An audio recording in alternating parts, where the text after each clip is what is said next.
Well, hello and welcome everyone again to this edition of Social Media Myths Busted. I'm Laura Rubenstein and I am here with the one and only Karen Dietz. Hi, Karen. Hi, Laura. How are you? I'm good. So glad to have you here. I want people to know about you and what you're up to in the world and what is your vision? My vision. Well, I help companies tell their stories better, but why would you want to do that? And it's because values and vision that a company has, they need to really come alive. And how they come alive and are meaningful and usable, all kinds of that good stuff, is through the process of storytelling. But the other thing that stories do is, and this is, I think, even more important for business, is that they unite people who are pursuing really big, audacious goals. And so if your company is trying to make a difference in any way in the world, then your best method for getting that done is through stories and storytelling. So that's what I help companies with. That's great. Now, so we came together on this hangout because you're using something called Scoop.it. Tie that in for me. How does storytelling and Scoop.it relate? Well, there's a lot that is written every day on business storytelling. Some of it's good, a lot of it is not. And so I was continually frustrated with this because I've been in this world of business storytelling for 20 plus years, long before it was fashionable. I couldn't even talk and say it was storytelling back in the day, right?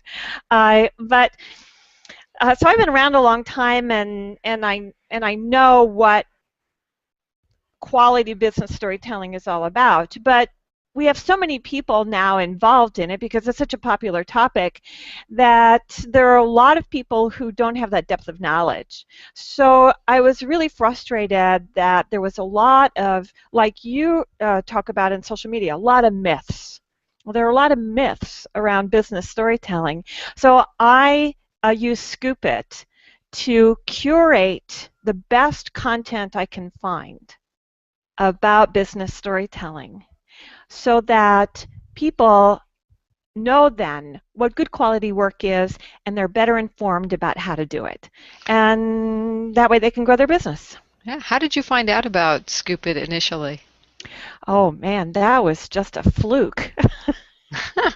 And they were still in beta.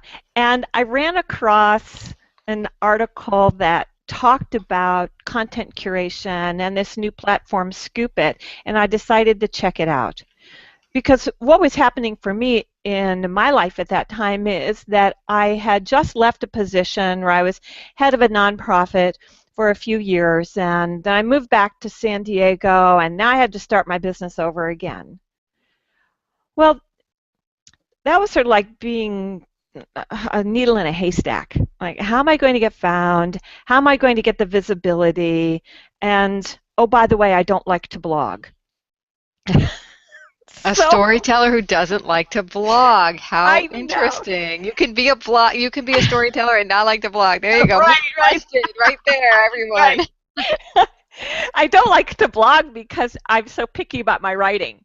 And I spend a lot of time at it. And so being able to churn out a blog quickly, it's just not me, right?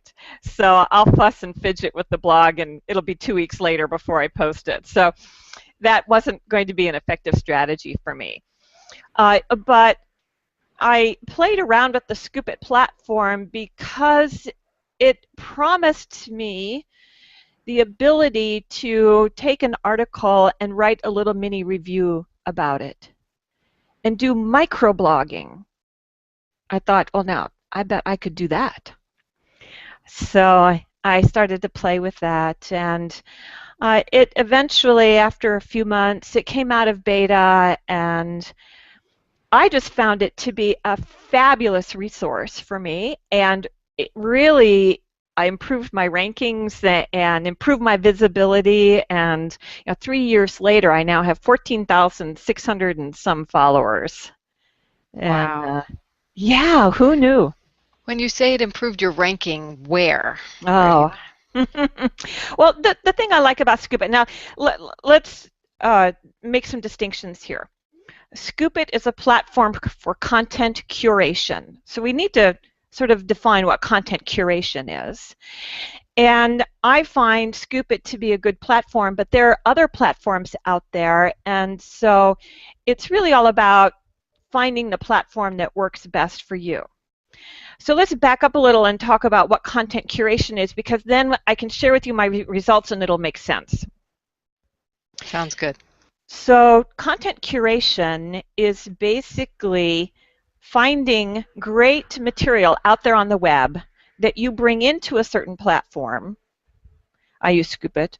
And then from there, you want to write a review or do a little microblog about the article, what you like, what you don't like, ways that it can be useful for people. Now, that is very different from aggregation. And you see a lot of people doing aggregation and calling it curation, content curation. But aggregation is just, here, let me find a feed that'll collect all the Twitter tweets and all the articles and everything that's been said today on business storytelling, and put it in a platform, and then people can look at that without comment, without filter, without review. Well, that's what aggregation is. But I don't find that so useful. Well, it can be useful, but I don't find it that valuable. Because you face this, I face this every day. We are swamped with information. How are we going to make sense of all of that? I could do a Google search, have 200 and some thousand hits on business storytelling, probably several million actually, and I'm going to go through each page and read and sift and filter? I don't think so. That's not helpful. So what I do is I position myself with my audience as, here, let me help you. I'm not only going to sift through that stuff, I'm going to find the best articles for you that are actually useful, that have good quality information to share with you. And I'm going to write a little review about why I think it's so great, what you can take away from it, how it applies to your business. And then I'm going to send that out and share that on all the social networks that I have. So that provides great value for people, because if they follow me, they don't have to do the Google searches and sift through things on their own. I do that for them. So what happens then, and when you asked about my rankings, how did my rankings? Well, I had a Twitter following, but it wasn't very big. But the followers that I did have, I would send the article to them with a hyperlink, directly from Scoop.it, and then they would share it to their networks. And all of a sudden, I started to see, I got more followers. Oh, I got more visibility. Oh, Clout gave me a higher score. And I can do that on Twitter, Facebook, LinkedIn. And so as I've watched my stats on all these platforms over the year, they have, increased. But I think what was the most fun was on the Scoop.it platform itself. And in the early days, I could see where I was in relationship to other curators, and how many views I was getting, how many visitors I was getting, how many comments I was getting. And week to week, I would see my numbers climb. And I would look at the next person above me, and I'd say, I'm getting closer to you. And the next thing you know, I was like, oh, I overtook you. And so I would just keep climbing, and it was a lot. It was a lot of fun, to see that. And you said in the early days you could see it. Can you see it now? They have different kinds of analytics that they share, and so they don't share exactly those kinds of statistics anymore. But Mm. for the first year, it was a lot of fun to see that. So you mentioned your Twitter following grew. How has it helped you in Facebook?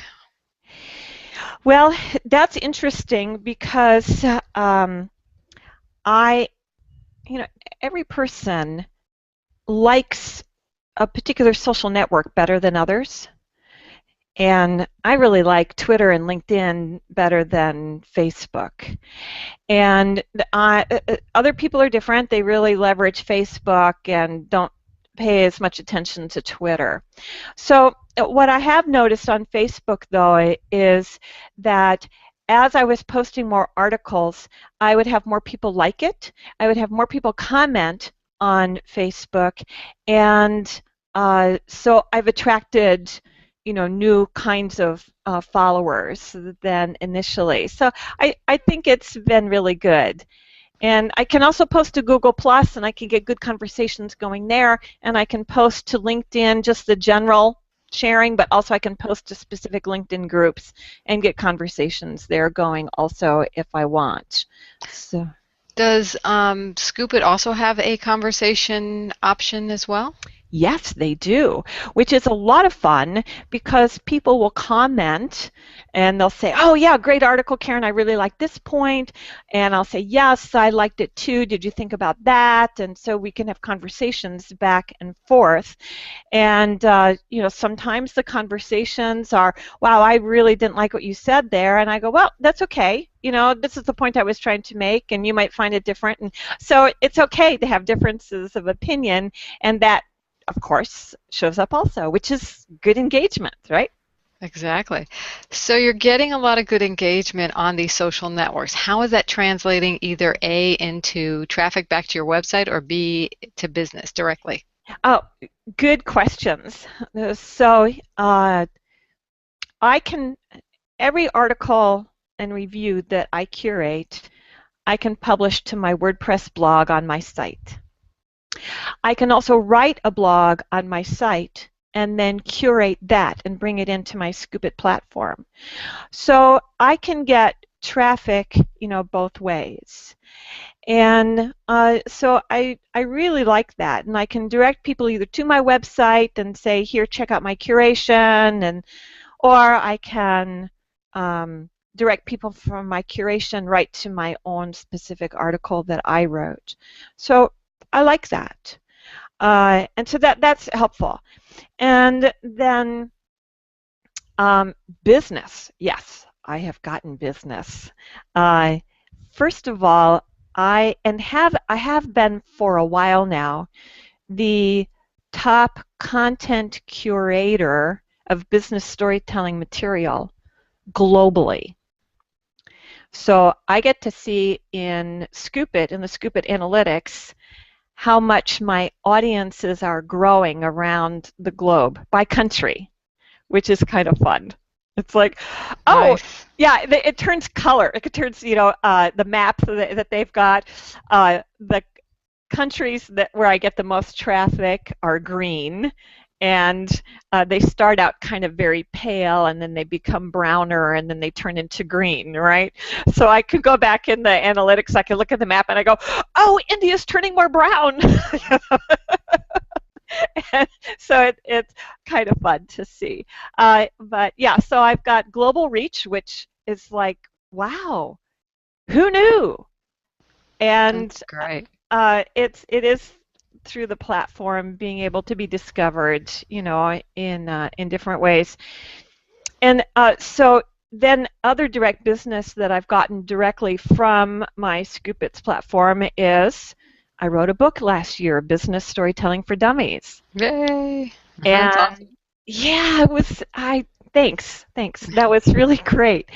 And one of the reasons I got that book deal is because now I'm an established expert in the field.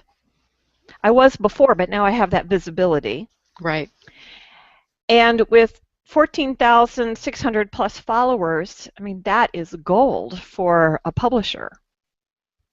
And so that was helpful. I got a TED Talk off of the curation. Interestingly enough, the organizer for the local TEDx event, she and I were having a lovely conversation on the Scoop.it platform in the comments section, back and forth. And then somebody proposed my name to her as one of the speakers, and she says, "Oh, I know Karen." But I hadn't a clue, that she was the organizer, and so it's just Great. a small world. Yeah. And then I've gotten actual clients off of the curation also, so it's been a good thing. And from what I'm understanding, your blog is very robust because you're pulling in your Scoop It commentary, and then it links back to the original article. Is that how it does it? Yes. And Yes. then so you don't have to worry about creating and fussing and fidgeting with all those blog posts. Right. And then you can do your own in between, right? Is there a Yes. way you differentiate that on your blog, or just people go and they see whether it's one or the other? Oh, they are just seeing the latest, content, and whether it's mine or I'm reviewing somebody else's work, it's sort of all mushed together. Uh, when I write a blog and then curate it into my own platform, then of course I say, hey, I just wrote this new blog post and this is what it's about. And so I let people know what's mine and what's somebody else's. Sure. And I'm sure the Scoop It platform integration does that quite naturally as well. Yeah. Yes, one of the reasons I like the platform is that they are very conscious about uh, ethics Mm. and making sure that credit is given, and what you're really trying to do with content curation is create win-wins for people. So if I curate somebody's article and I write a review, hopefully it generates more traffic to their blog site. And sometimes in the comment section of the blog, I'll let the author know I really like the article and I wrote a review and you can go look at it here, and I hope it brings more traffic to your site. And so yeah, there are good best practices to follow. Yeah, sounds like you're following a lot of them. Now, I want to get into myths, and one of the things I really, in kind of shifting, it'll involve Scoop It a little bit, but it's more involving storytelling, Hmm. because obviously you are the master of good and versus bad storytelling and myths involved. And maybe, is there any myths that come to mind about content curation and storytelling? Hmm. Hmm. Uh, I think one of the biggest myths, well, okay, there are a couple myths. First of all, sometimes people don't think that curating content is actually telling your story. It's a very effective vehicle and way to tell your business story. And so I always like to get people thinking along those lines.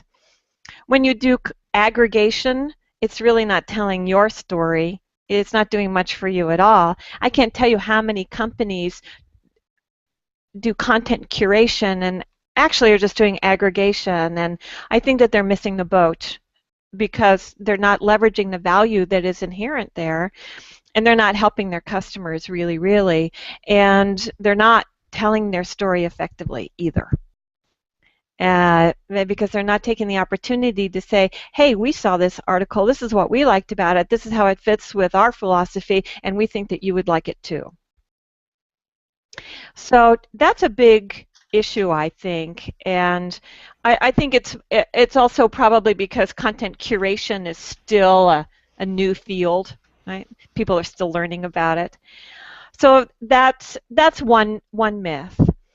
I think another myth about content curation and storytelling is that people think, well, if I'm bringing somebody else's article in and talking about that, I'm not really promoting my business and who I am and what I'm doing. So I'm not really telling my story. It's really not helping me. It's helping the other person more than me. And I go, that is not true. And I, what has happened for me personally around that issue is that I have won more friends and influenced more people through content curation, quality content curation, than I could ever have done on my own, being that needle in a haystack. And so it really is all about how do I take an article and take my knowledge and create win-win situations for people. And so I think that that's another kind of myth that needs to be busted. And Huge, yeah, huge myth. Let's talk a little bit more about that because what you're saying is storytelling, first of all, storytelling is inherent in social media. yes, And you can tell it by commentary. You can use Scoop.it. You can use Facebook if you wanted. I mean, you right, can take a link to a Forbes article and make a comment and write a really long commentary on it. yes, What you can't do is then bring it into your WordPress blog like you're doing. right, But it is, and what I'm hearing you say is that if you're bringing visibility to other leaders, it raises the bar for you. It raises your visibility to others. Like you become seen as not knowledgeable expert and someone to be known if you're knowing these other experts. Yes. right. And there's also something that I try to practice.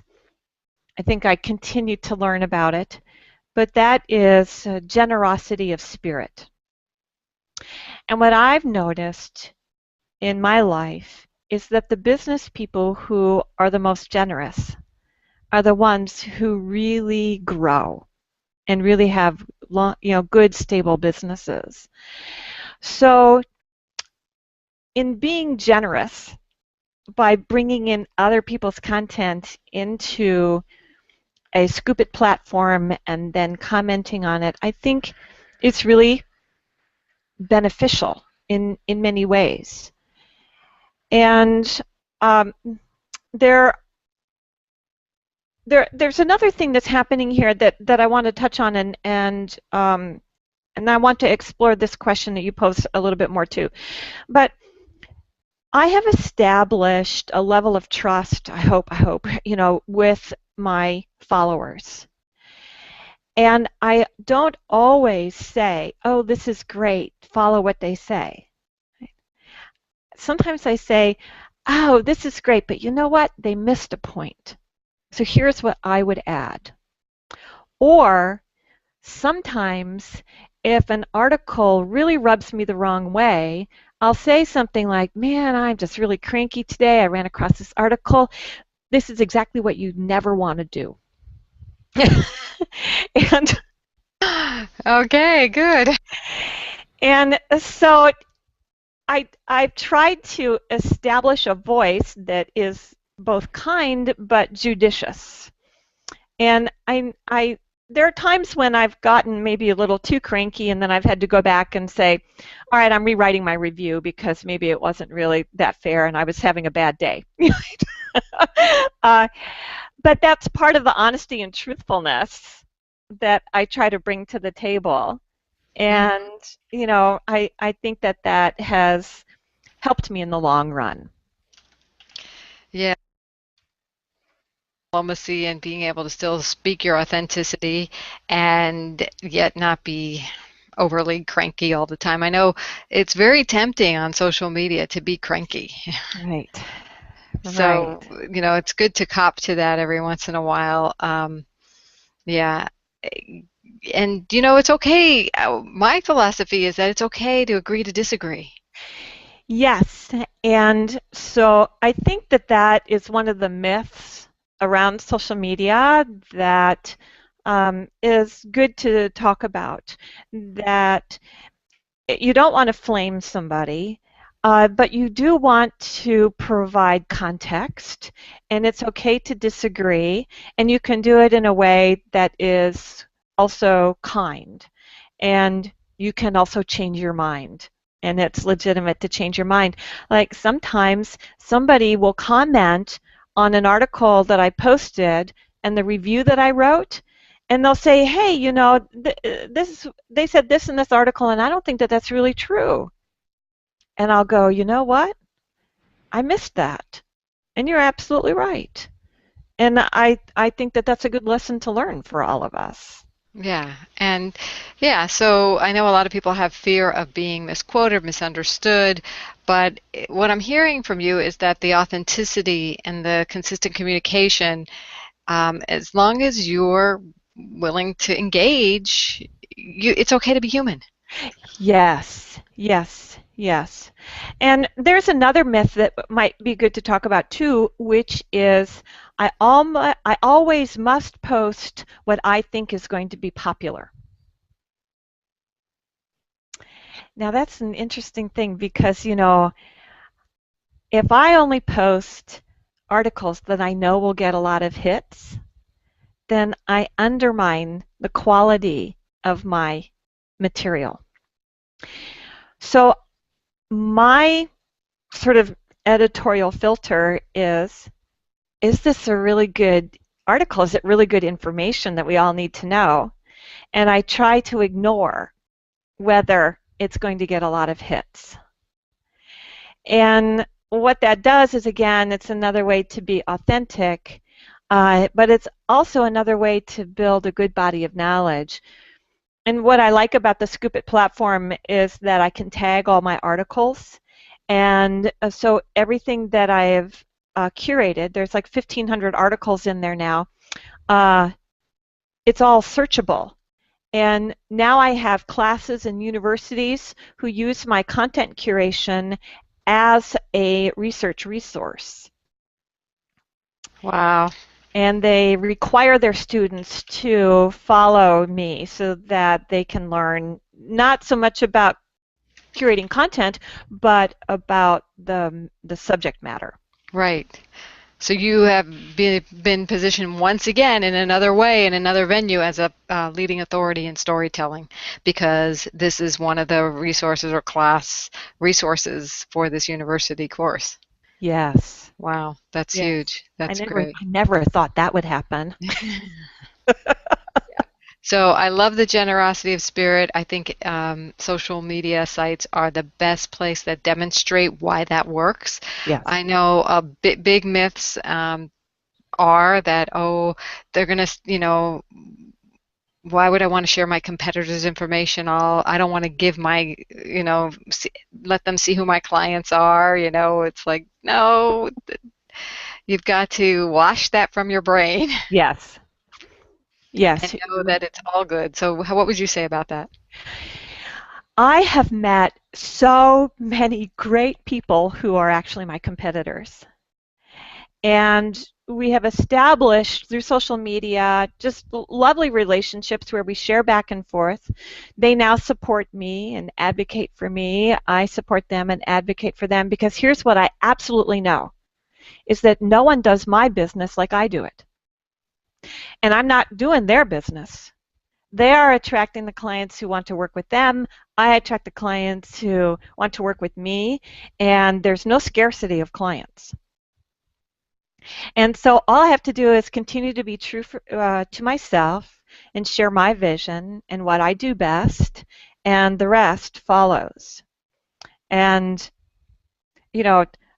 books, webinars, clients, TEDx talks, I mean, this is just the tip of the iceberg. And I feel I'm just getting started.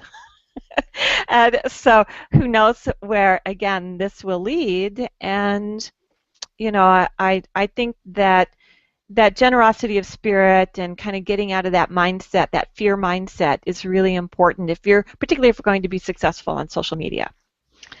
So let me ask you about Scoop.it. Hmm. What do you see people doing wrong on Scoop.it?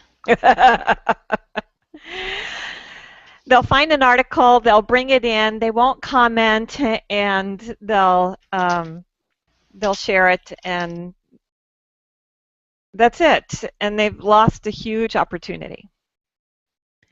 So it's sort of like, well, why waste your time doing it? Because it's not being effective for you, and you're not using the tool properly. The other thing that and then I'll get back to your question. The other thing that I see them do is they don't curate consistently. So it may be a week here or another 2 weeks before they'll post something, and so the inconsistency undermines their efforts also. So those are two things that I see.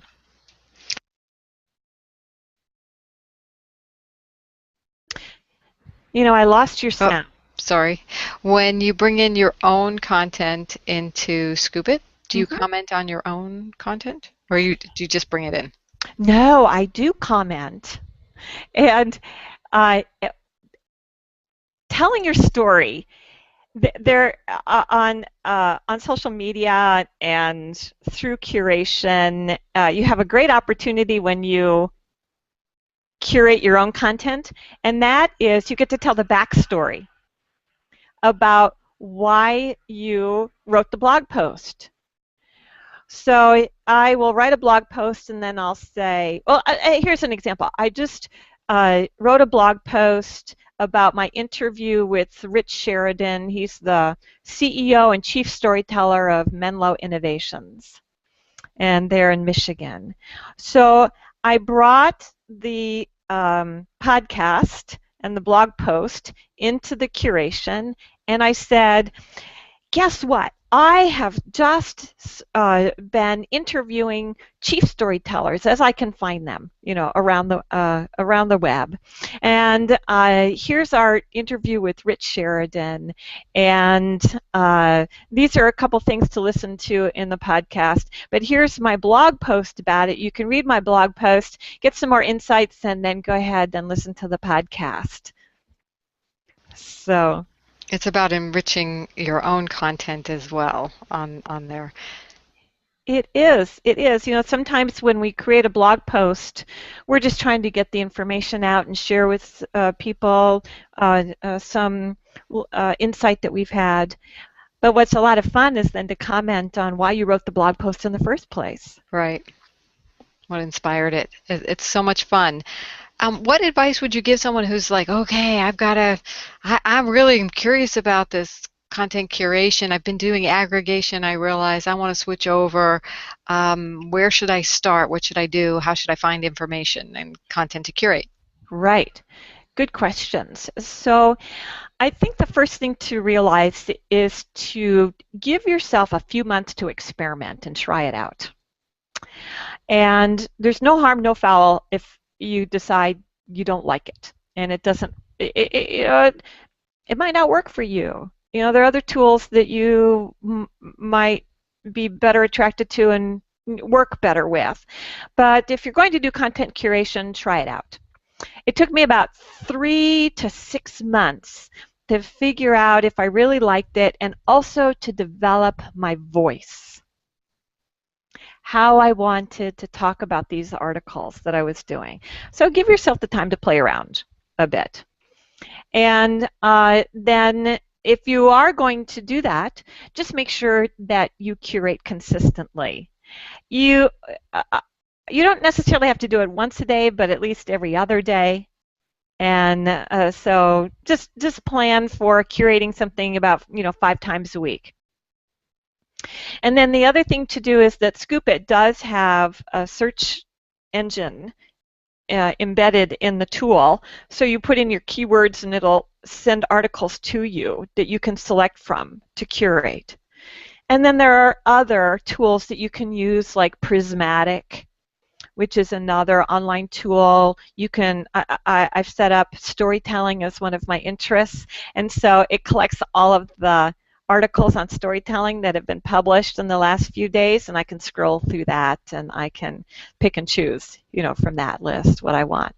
So there are tools out there to help you find articles, and the thing is to have fun because it's like being a detective. Yeah. So how much time do you spend reading these articles that you're deciding upon curating? Well, that's a good question. And because I know my topic really well, and I've been curating for a while, I can pretty much scan an article and decide whether I want to use it or not. If I decide to use it, then I'll read it a little bit more carefully, pick out some things that I want the reader to know about. And I also try to, in my review, build desire in my audience to go read the article. So I'll say, I'm not going to tell you everything, but here are a couple highlights. Go get the rest of the highlights by reading the article, and I know that you'll do better because of this. So you don't necessarily feel like you have to do a robust job of recounting the article in your curation. You just say some highlight key factors, what impressed you, etc. Right, because I don't want to steal the author's thunder. And again, if we go back to win-win, my goal is to help them build more traffic. And the more people look at my review and then go to the article, then that's the win-win. And so I want to write a review that is intelligent, that also builds the desire to go read the article and help the author out with their visibility. And as a result, I now have authors approaching me saying, I just wrote this, would you like to curate it? And I say, well, I'll look at it. I have no guarantees. If I don't curate it, I'll let you know why. And if you want to amend the article or do something with it, that's fine. And then I'll curate it. Or I'll just say it didn't fit in quite well with the curation. Or I just curated 10 articles on technology and storytelling, and if I curate it, I'll have to wait, another couple months before I do it again. So I can hold it in reserve. So these are some of the things. But now, see, I've got this relationship going with people who are wanting me to comment on their material. Because you're a curating influencer, so to Yeah, speak. That's great. right. So, bringing this full circle, uh, Yes. social media is ripe for storytelling. Yes. Curation is one way to do that storytelling on social media. Yes. What now that we've got them on Scoop.it, what is the advice you give regarding the storytelling, whether they use Scoop.it or not, or both, or something else? Be very conscious about the story that you want to tell. Uh, Pictures of cats and dogs and babies are fun, but they might not really help your business. What I do is in my Scoop.it, I have a Friday fun kind of category. And I'll say, I did this today. I said, hey, we all need an inspiring story, or here's a cartoon that I found that speaks to business storytelling, whatever. Let's go have a laugh. I curated this. Go have fun, right? It's just fluff. But I always connect it to my business and what I'm about. And so I'm very conscious of telling my story, telling my business story on the social media. And so I don't post willy-nilly. I don't post silly things, too much. I just try to keep it really tightly focused. Uh, but then again, I'm a business person. I want my business to grow, and for me, that's how it gets done. Did I answer that question? Yeah, and another one, of course, popped into my head, Uh-huh. which is so if you keep it mostly focused on the business story you want to tell, how do you reconcile that with the personal profiles? For example, Facebook is that storytelling is so cool because it's personal in a sense, but it's also business. Yeah. So I'm not like everybody. So my personal profile is also my business profile. I mean, I have a business page on Facebook, but it's pretty similar to my personal page. And people use Facebook in a lot of different ways. And I just made a conscious decision that I wanted to use Facebook to promote my business. And so I don't have two separate entities, my business and my personal entity. I've blended them together because to do anything else for me was like crazy making. And then here's the thing, if I have a CEO come check me out in the business storytelling and they see my personal profile over here and it doesn't match what I'm doing in business storytelling, I'm kind of it's I could, lose business that way. So I have friends and family on Facebook, and I'm just very judicious about what I post and what I say, and I'm just conscious because I know everybody's watching all the time. And not everybody, but you know, there's the chance that somebody who could be important in your future, or in your past, a Yeah. client, so to speak, is watching. I think that's a myth. A lot of people think, oh, the minute I put something out there, everybody sees it. Well, the more you've worked on your visibility, Yeah. the more visible you are. But the truth of the matter, especially on like a Facebook, is not everybody sees it on Right. Twitter, but your fans who regularly visit your page and your Scoop.it account will definitely see that. Right. So yeah, And yeah, yeah, and I do have people search me, right. right? Hmm. So if people do search me, they will find Right. all kinds of things, and so I just want things to be consistent. And I agree 100% with that. So, how can people find you, and what can you help people with at this Oh, point? thank you, Laura. That's sweet of you to ask. So people can go to my website called Just Story It, all one word, all strung together, .com. And you can also find my Scoop It material, and that is called Just Story It Biz, B-I-Z, B-I-Z, Biz Storytelling. And you just put those words in the Google search engine, and I'll pop right up. And then you can follow me. And if you want to check out my website, you can see the book and different programs that I offer and what have you. So, Well, this has definitely been enlightening and myth busting and business building all wrapped up in one. Thank you for being an inspiration in the world of storytelling and content curation combo. well, thank you. It's been a pleasure. It's been fun. Yeah. Thank you, Laura. Well, great. We will be back again with another edition of Social Media Myths Busted. Enjoy your day and go out there and create your revenues by breaking through your resistance. Yeah, woohoo! Okay. Bye for now. Bye.